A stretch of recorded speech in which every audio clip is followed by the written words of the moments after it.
everyone and welcome back to the channel.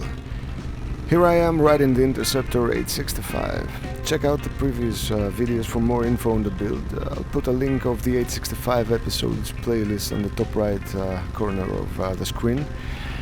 And in this video I'd like to try to answer a few questions that have been asked a lot lately, and I will also add some thoughts about the whole project. Question number 1. How much does it cost to do the 865 conversion? Well, a quick answer is a lot. It is expensive. But there is more than one answer to this question. There are many different options that affect the total cost, and you have to be aware of all the alternatives so you can calculate as close as possible what will cost you if you want to go down this road. Also, depending on where you live, the total cost might be affected by shipping costs, taxes and custom clearance fees. So before I tell you how much I spent, I will try to cover all the different options you have before you decide to start your project.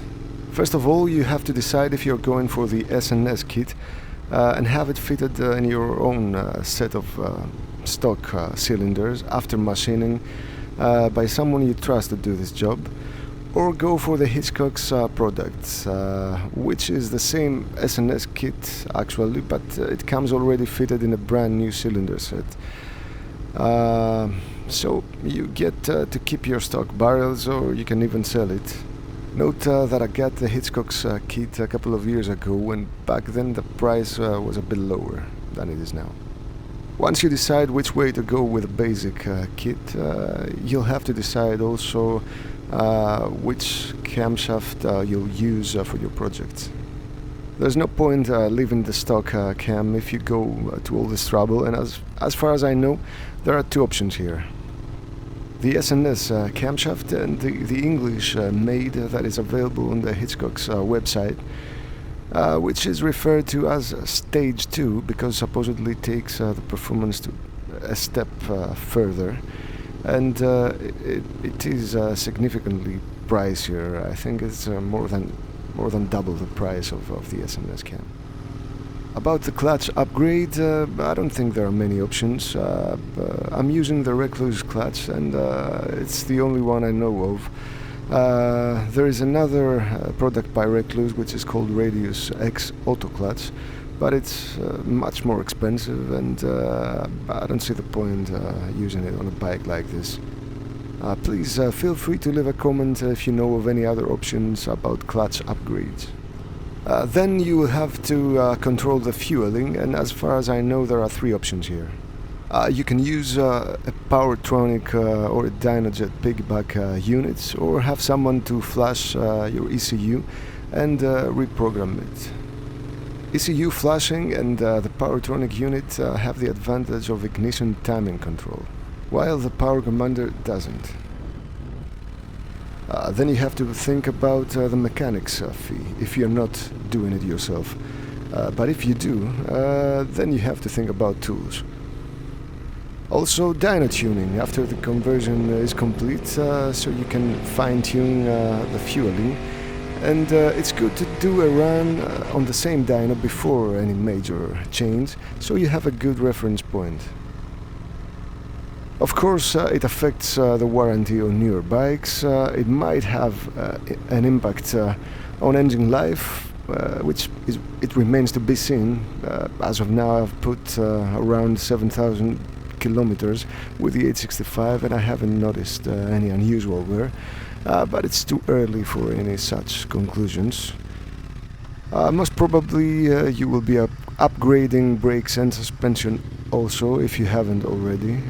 And a free-flowing exhaust and air filter is a good idea to make things work more efficiently. And if you want to take things further and spend even more, there are bigger throttle bodies, bigger valves, and so on. So here is the cost of my 865 project.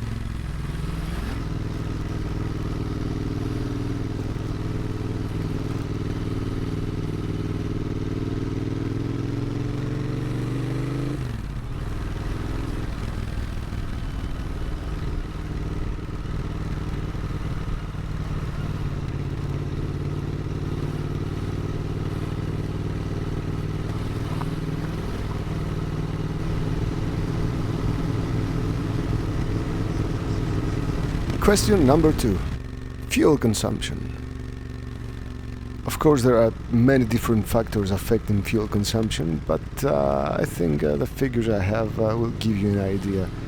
The most important thing is that I didn't see any change at all between the stock and the 865.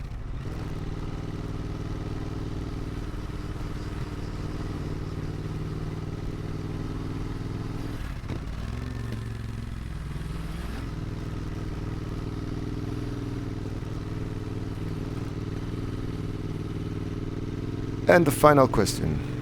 Is it worth it? I think it's not worth it if you're only looking at the numbers. I mean cost versus performance gain. It's too expensive for this kind of bike. Also, it's not worth it if you're not ready to accept the risks, because it involves risk, whether you do it yourself or you have someone, some professional do it for you. But ultimately, no one can answer this question but you. I can only tell you why I chose to do it. Personally, I would never spend all this money to have someone else do the work. For me, it was a challenge and a very exciting journey. The preparation and the actual work. I learned so many things and I enjoyed the whole process. One very important aspect is that I met and I connected with different people who helped more than once to deal with difficult situations. And of course, you get to connect with your machine in a very unique way. I didn't do it for the performance alone. I won't lie, but certainly the performance gain is an objective of this mod, of course, and I enjoy it every time I get on the bike.